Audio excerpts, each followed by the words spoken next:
welcome to A Celtic State of Mind. I'm John Dykes, and tonight we've been watching Heart of Midlothian 1, Celtic 2. It was a hard-fought win in the end, but when we did, I'm joined by Brian Degning and Laura Bradburn. We will have a look back to the first half, of course we will, but let's have a wee chat about that second half. And I need to ask you the question in terms of character, resilience. The heads could have gone down, but they didn't. We won the game, Laura, and that's all that matters. Yeah, listen, I'd have loved for us to go out in the second half and put in the exact same performance we did in the first half. That's the way we want to see Celtic play. But at the end of the day, you're away from home at Tynecastle, one of the more nervy, one of the more difficult places to go in the Scottish top flight. So to come away from that, with it having been as nitty-gritty a second half as it was, I can see Celtic teams of the past having crumbled in a situation like that previously. The fact that we didn't tonight says a lot about Ange, and it says a lot about the mentality of these players. So it might not have been the sparkling performance in the second half that we saw in the first half, but it certainly was no less satisfying for it. Ange is currently up at the Celtic fans. He's beating his chest. He's doing his thing. Brian, it would be, and there are some comments coming through, and we'll bring it up here, it would be easier for us to say, you know what, we ran out of steam. It was a great first half and a poor second half. I don't think it was as simple as that. I mean, Hearts have come out in the second half. And by the way, come out fighting, and we'll talk about that as well, with regards to some of the tackles and some of the over-the-top challenges on our players. But I would prefer to look at the fact that we held on. We won the game. There was a lot of bright spots in that second half as well. It's interesting because you could actually take the post-match for last week's game against Hibs, change Hibs to Hearts, and it's a very similar result. You're talking about an excellent first half, a bit of drop-off in the second half, then inspirational debut, and that's kind of what we've had tonight as well. The difference being, and I agree with you, Paul, is the fact that when we were up against it tonight, although they scored an offside goal, they scored, by the way. But we looked so resilient, so strong, so determined to a man that we were not going to lose this game. As you say, the real character, and it's one of those amazing football cliches that we all love, but you can learn more about your team when you're under pressure than you can when you're winning. And I thought Giamakis, or Giacomakis, sorry, I thought he was really good second half. I thought he really stood up. I thought he held the ball in. I thought he brought players in. I thought he put himself about. I thought Hatate, again, started to fade a wee bit, which was generally good. And a guy that, again, it's been in cruise control this season, I think, is Cameron Carter-Vickers. I thought excellent at the back again tonight.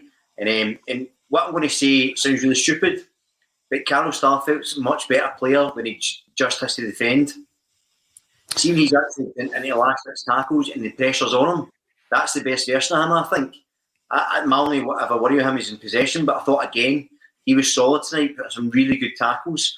And it's hard to have too many complaints about the game tonight because I absolutely swept to my side first half, faded a bit in the second half. They came out all sort of full of venom and ready to go. And we rode it. They went for it, and we never hesitated, we never shied. They took the knocks, and we kept going. And I think that's an example of a team who is destined to be very successful.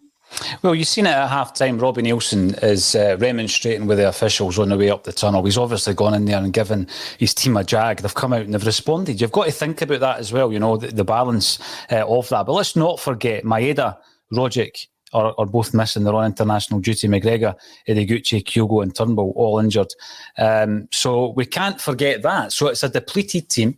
They came out in the first half, Laura, and it was a hugely impressive first half. We're sitting here at half-time, very much like what Brian says, like half-time against Hibs, how many is it going to be? We're going to score 3 or 4 here. But the last 3 games, Hibs, Alloa, Hearts, we've sat at half-time 2-0 up. Second half hasn't quite gone to plan. And Joe Porter comes in and he thinks we're awesome for 35 to 60 minutes in a match and then fall off drastically.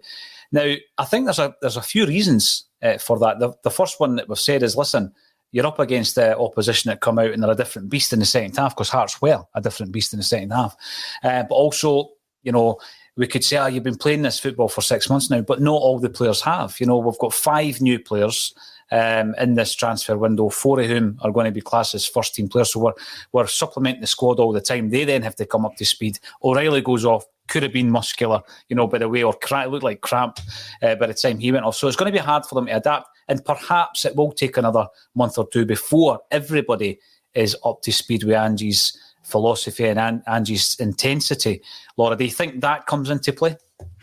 Yeah, I mean, I think there's a couple of pretty rough results coming to mind at the start of the season when we believed in what Ange was trying to do, but it wasn't coming to full fruition, and a major part of that was the lack of fitness amongst the squad. You can see that now it is there for the players who have been with Ange and being trained by Ange for the full season so far. But like you say, we've had an influx of new players during the pre-season, or during the January transfer window, I should say, and that in itself has caused us to maybe go back a couple of months in terms of where the team is at in terms of fitness. So the good thing about it is I don't think we're totally back as far as that's concerned, because at least he's bringing in players who he knows understand what he's trying to do. He's not starting from scratch in terms of trying to teach them the way that he likes to play football. He just needs to get them up to match fitness. So if we see the next 5 or 6 weeks, that we play like that for the first 60 minutes and then just have to do whatever it takes to go over the line for the last half an hour, I'll take that until we're up and running fully. But, based on that performance tonight, I'm just really excited to see where we can get going once we're up to full steam. Yeah, definitely. As well as the injuries, the injured parties, those players who are missing, and those coming in who have to get up to speed. We've got guys coming back from injury, lengthy layoffs, James Forrest, Giakoumakis, of course, and Jota just coming back from injury, Brian. So it seems to be that we just can't get the 11 players all at the same level, all at the same time. And I think that probably plays a part in us dipping out the game a wee bit, maybe the last half hour, sometimes the second half. Do you think that's a fair comment?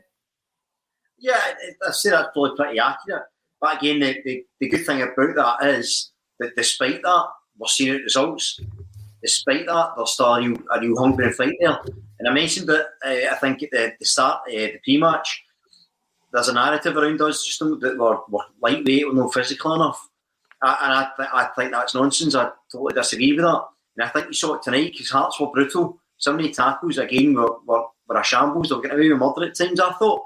Parazawa, to be fair, but no much better. But we stood up to it. The players took it. O'Reilly never shirked at a tackle. Hatate was putting himself about.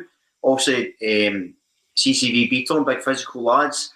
Starfield loves a tackle. And GG up front was putting it out as much as he was getting it. So I thought we competed physically very well. I thought we played amazing football first half. Second half, yeah, we faded off a bit.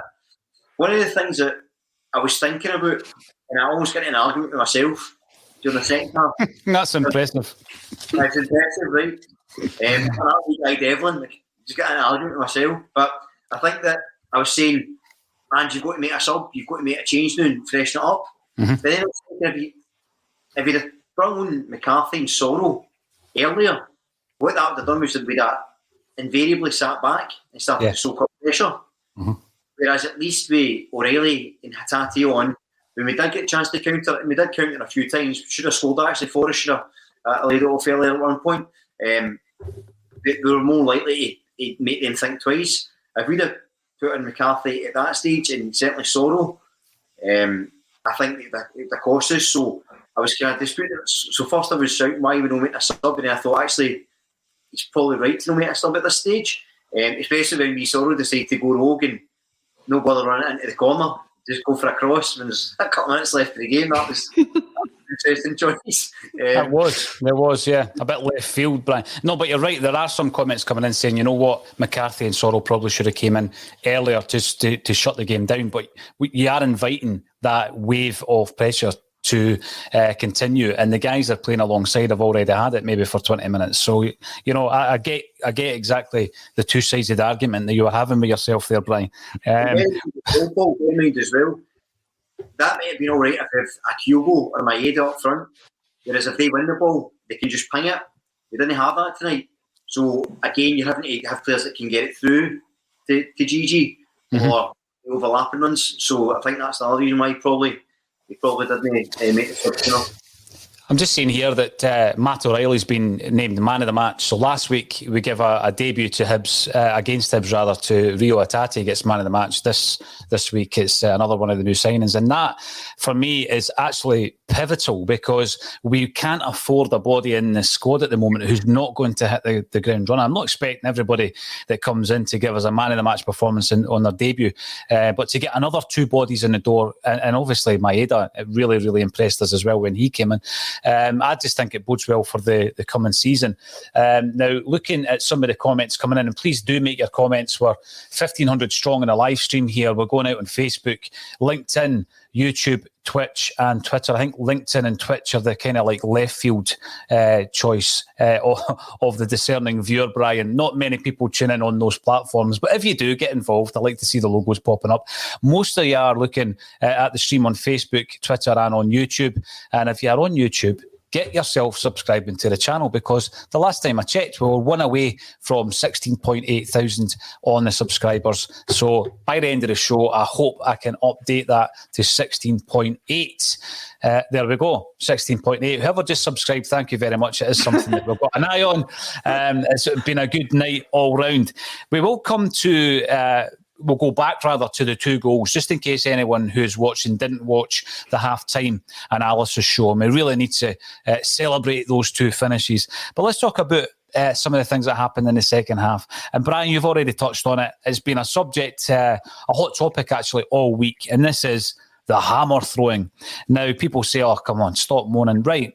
Now, 56 minutes, Hatate is filled by Mackay. It's high, it's on the ankle. 60 minutes, Giacomakis filled by Halkett. And then on 66, Abada filled high and late by Boyce. And then finally, the one that annoyed me the most, the 4th offence, was Haring, who was over the top on Taylor, but then he did the old Naismith thing, didn't he? When Naismith went up to Johnny Hayes on the ground. And it's a horrible thing to see by a professional, because you can't see what they're saying, but they're obviously getting it right up the opponent, and you think to yourself, that's out of order. But you know what? He didn't get booked for that. What was your thoughts on this issue, Laura, that we've been talking about now for several weeks on the podcast, and it's still continuing? Thankfully, there were no injuries as a result of these tackles that I've highlighted there. I think the problem is that none of the Hearts players did whatever Jota did to get booked, and that must have been what the problem was. But no, really, I mean, I've said for years as a Celtic supporter, I've said for years on this podcast that up until this point, I'm not interested in getting involved in conspiracy theories or anything like it. And you know, you can say what you like about whether you think it's deliberate. Certainly in the case of the referee that was on the pitch tonight, there's more of a case there than there is with many others.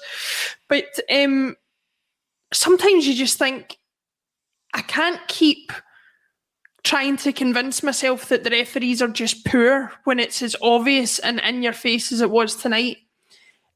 The tackles that were going in from some of those Hearts players were yellows, and in the case of Haring, he could have been sent off twice tonight for some of the stuff that he had done, and there was not a chance that any of that was going to happen.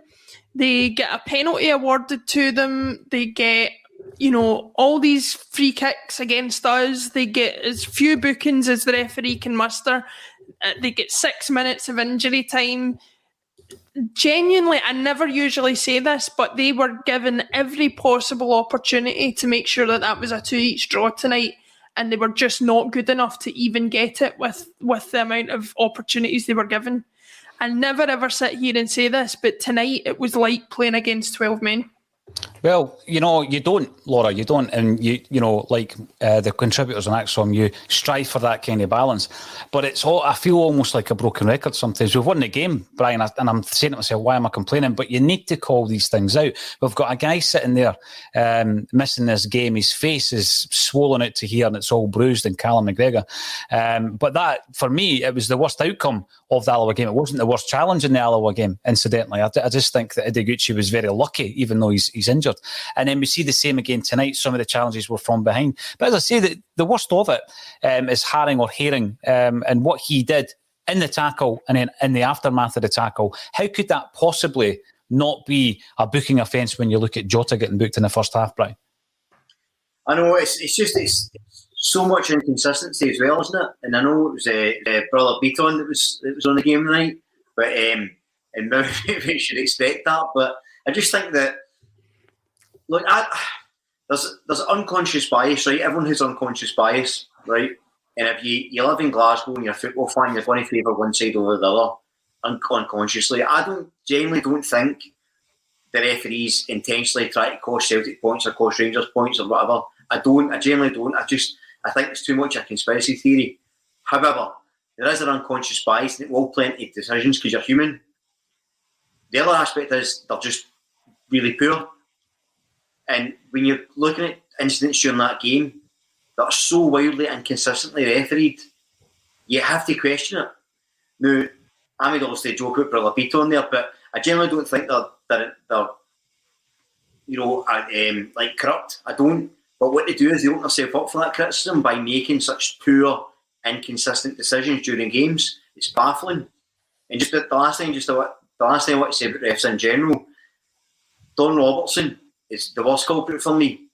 He was the one that let the tackle. Remember when Turnbull got absolutely scythed against Dundee United? Yeah, Butcher. And against Alloa, when Callum went down. Yeah. Now, regardless of what you think of the tackle on Callum, it's the fact it was a head knock and he went down and he never got the game stopped right away. That's dangerously negligent from a human level and a professional level. So there's a lot of work being done. So brilliant we won, which we did, and it was a great result. But you're right to call it out because I think it's important that we need to discuss it because it's a massive point of the game, and it is affecting our players. Yeah, again, we mentioned this other day, Brian. You're trying to bring the best possible talent to the football club. And we've got some talented players at the club just now, and one of them is Jota, but he gets some amount of physical abuse. Now, he may expect it to a degree, but some of the tackles he's received are ridiculous.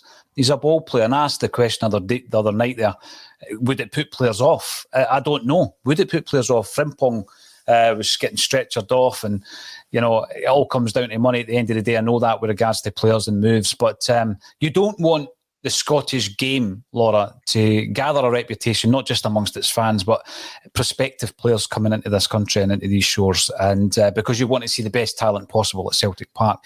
And it is getting to that point with the amount of injuries that we've got. And I don't want it to be a stop-start season. A massive credit has to be given to the squad of players, and particularly to Ange Postecoglou. When you look at the amount of injuries that he's had to put up with, every time it looks as though we're getting a wee run, a couple of other players are on the injury table. And very rarely does Ange come out and call out any other factors, Laura, but he has mentioned that we do need protection.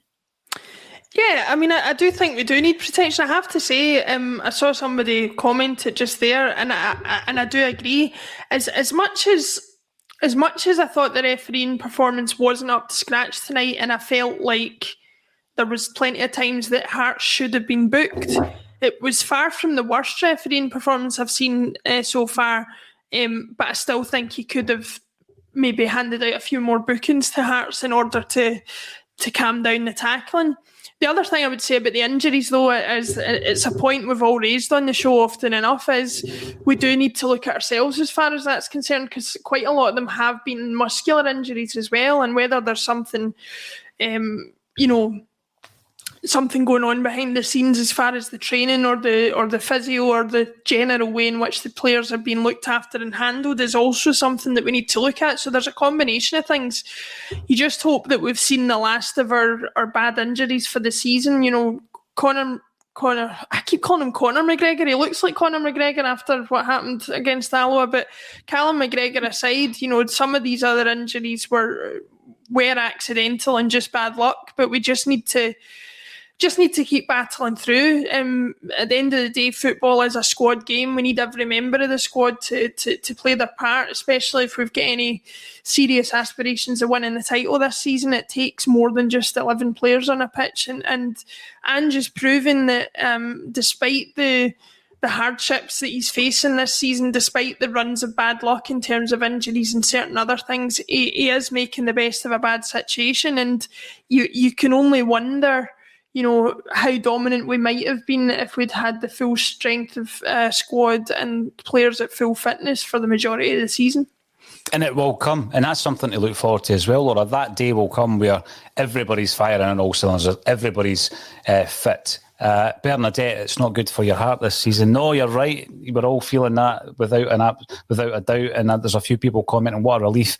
My God, you've gone to Tynecastle. It's like going up to Pittodrie and winning 2-1. You've got to Tynecastle. You've got the points. You get out there. And I know, you're looking at the other scores at the end of the game. We spoke about it before we came on. A narrow win for Rangers at the top of the league as well. On another night, that might be a draw. And that's what we need to keep in our minds. It doesn't matter if it comes out 2-1, Brian. They've missed a penalty. Yeah, there's a wee bit of fortune there. But at the same time, was their goal offside? I would say yes, it was. So these things, you've got to look at them and say, well, I think over the piece, and we'll talk about the first half, Celtic deserved the victory tonight without a shadow of a doubt. There's not much negativity coming through from the contributors here tonight. There's not much negativity coming through in the comments, but do keep the comments coming in. We have smashed through the 16.8 thousand barrier in terms of the subscription on YouTube. Now, with regards to the penalty, I was looking at that as well, and I thought to myself, that was just when Hearts were coming back into the game, Brian. And it's maybe going back to the point you made about thinking to yourself, should we make us up here? When they hit the post and we're still 2-1 up, I just felt, right, that's your get out of jail card. That's your wake up call. Yet we didn't make any changes at that point, and the performance didn't really change at that point. Is that a concern for you? Yes and no. I mentioned to you just before we come off there that I was sort of arguing myself about substitutions, and my only concern would have been if we'd have made sub at that point, if we'd have brought on McCarthy and Sorrell, I think we'd have sat too deep, and then that invited even more pressure when Hearts were already galvanised. I think it was the right call to keep our sort of ball players and key passers and O'Reilly and Hatate on the park. But you're right, it's these key decisions. That's why Ange gets paid the big bucks and I'm sitting on my couch watching it on the telly, because it's these decisions that when you lose your games, because you can guarantee if we'd have lost a goal, we'd have been saying we should have made the subs quicker. So it's fine margins, and that's what it's all about. And it's funny you say about the penalty, because I thought, was it Beaton's handball or was it O'Reilly's? What did he actually give it for? Because Beaton's, I don't think was a handball, but O'Reilly's I think was. But I'm not sure what he gave it for. So I was a wee bit confused, but it probably was a penalty. But I think justice was done. I think better team won comfortably. The better team won. And again, it's a hard place to go. Third in the league. We've come away with 3 points, no injuries. And the thing about it is, you hit on it, Paul, we're only going to get better. Mm-hmm. This was Riley's first game after the second game. We've still got host injuries to come back. Things are only going to get better. And again, I said it earlier on, there's something really special brewing under Ange. Definitely. Laura, I'll ask you first, what was the penalty given against? Was it Beaton or was it O'Reilly's handball? I have to say, not for the first time in my life, it was Andy Walker that confused me, because I thought it was the handball from O'Reilly that it was given for, and then I think Andy Walker was talking about a high boot from Beaton or something like that, which I wasn't sure I agreed with. It definitely, whatever it was given for, it definitely hit off of O'Reilly's hand. So that was my understanding of it. I just thought you were going to blame Andy Walker. I thought you were just going to stop there and say, I blame Andy Walker. Not for the confusion.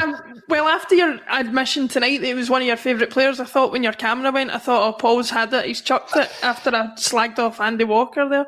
Have I not told you my Andy Walker story for the centenary year, right? So we used to write to players, and by the way, I've got folders and folders, signed photos and all that kind of stuff. So we used to write to players, my brother and I. And I was like, this young guy coming from Motherwell scoring all the goals, Andy Walker. He scored 32 that season, by the way, right? So I write a letter to him, yeah, you're my favourite player. I think you're brilliant. Can you give me Paul McStay's autograph? Right? So that was my letter that I wrote to him. And he sends me this beautiful signed picture of Andy Walker. And it's in one of the communion frames, the brown ones. And he's written it with gold pen and everything. I've still got it. I should actually, in fact, I tweeted it a wee while back. And then the first time I interviewed him for the Nearly Mocking film, I told him that story because he'd done these football years, 87, 88, the centenary team, and he told that story. And me and my brother and my dad watching this thinking, God almighty, who on earth would write to a player and say, can I get Paul McStay's autograph? Well, that was me. So yes, I was quite fond of Andy, but I thought it was a wee bit harsh you were going to blame him for the penalty of the night. But yeah, it might have been a wake-up call. But the point that came into my mind when Brian was talking about the subs and bringing guys back and strengthening the squad early on in the season, Brian, Ange's looking at that, and a few times, particularly in Europe, he's looking at that bench and there were no options. So you're crying out for a change up front, but we don't have one. And there's a lot of young, inexperienced players on the bench. I think it's improved, but he's looking at the bench now and he doesn't have the offensive options that he would like. So in a game like tonight, ideally you're looking at Giakoumakis and you're thinking, right, probably take him off now. Your options, Maeda, your options, Kyogo, these guys are going to be options. In fact, they'll start and you'll be... So I think the quality of player that we have on the bench to call upon is going to give us that extra boost in the last half hour, that we're seeing the performance and the energy levels dipping at the moment. So instead of bringing on 2 defensive players, which is now a luxury that we didn't have at the beginning of the season, in Soro and McCarthy, we might bring on a couple of offensive players and it sparks us back into life for the last half hour, potentially. But I am looking forward to having a full complement of players. Now, the Hearts goal, I mean, there was a slight debate in the first half about Celtic's goal. Robbie Neilson was falling out with everybody on the way up the tunnel. What about the Hearts goal, Brian? Offside for you? Offside, yeah. I think it was tighter than it initially looked, to be fair, but I think it was offside. And just to be back, just to your point there about the subs, just like in a couple of weeks we were bringing, say, Matt O'Reilly keeps this form up, he gets a bit tired, we bring on Rogic. I know. Not a bad option coming off the bench. Yeah. So there's a lot to look forward to. But yeah, I thought the goal was offside. 2-1, I think, probably, is that a fair reflection of the game? I think you could probably say they were, well, I don't know if they were better second half. I think they matched the second half. I think we won the first half, second half with a draw, so maybe 2-1 is better. Brian, you look like you're still arguing with yourself right now. I do this all the time. Sometimes when I'm watching the game, I was doing it for viewers. I was making a joke with the guys. I was arguing with myself during the game because every time I got with a suggestion I should do, I then hit the counter to it. But do you verbalise this, Brian, or do you just do it in your head? Do you actually say it? I can't help myself. Laura had the displeasure of watching the Dundee United match. Watch along with me.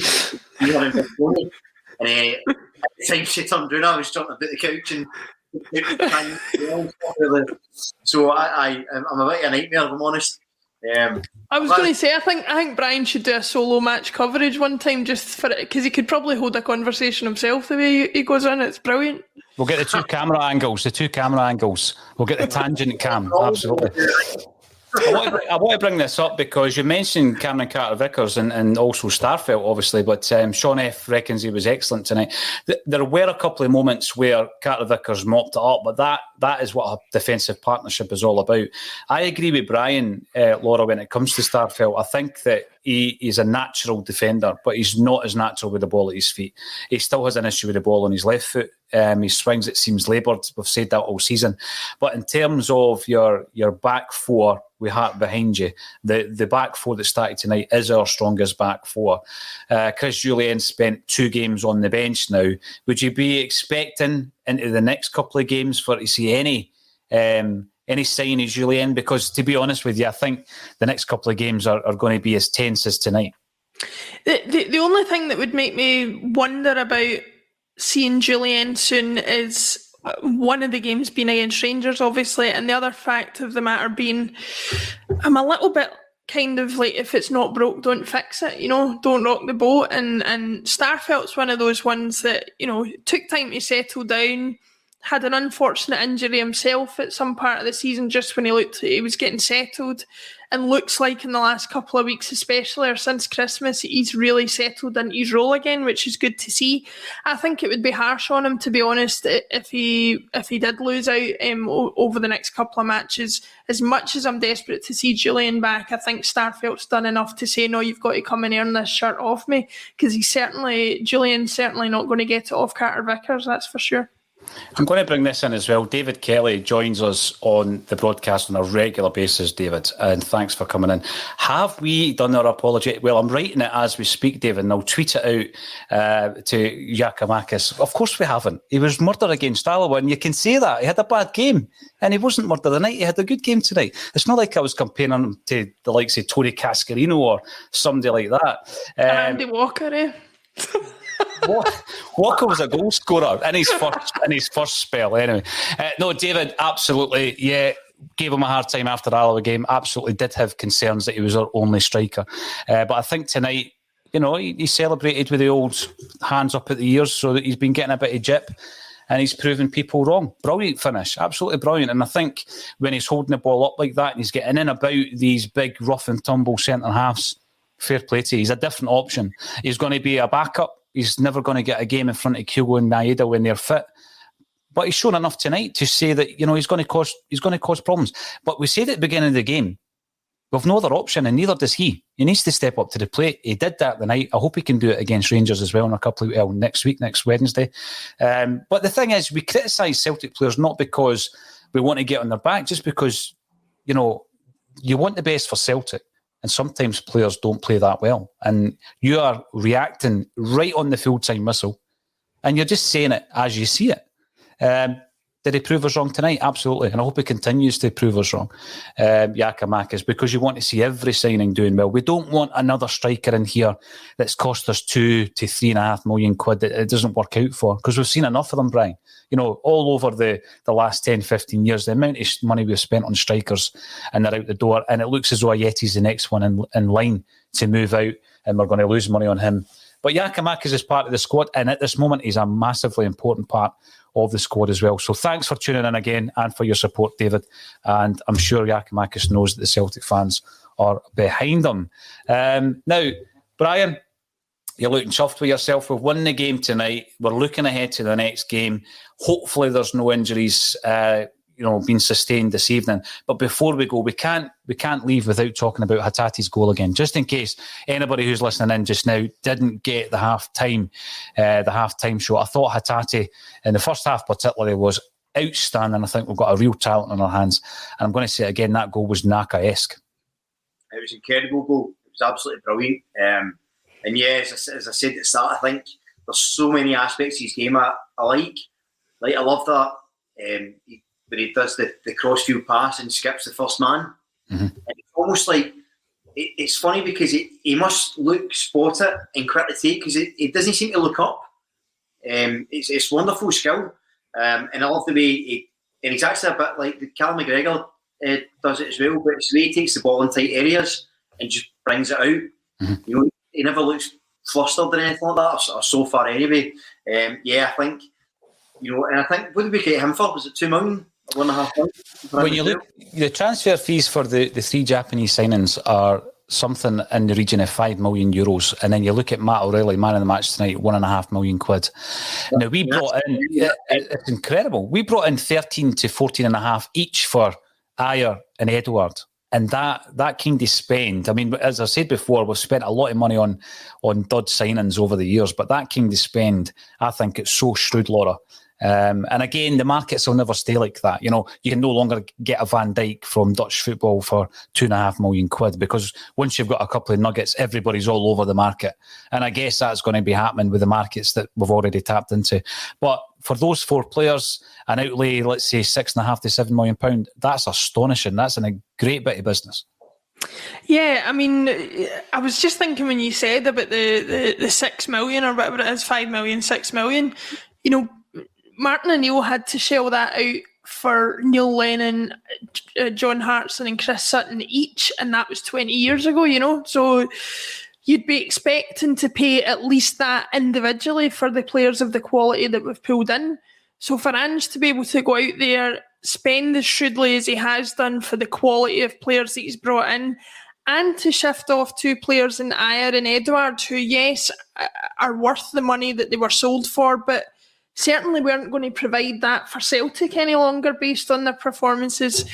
It's just, I think personally, the way we need to operate going forward. There's plenty of clubs who Ajax is always the one I get slagged off for comparing us to, but I think that's where we should be looking to be. Bring players through the youth academy or from smaller nations, develop them, get them an opportunity on the big stage, make a big profit on them, and just keep doing that over and over, and we will continue to succeed as far as that's concerned.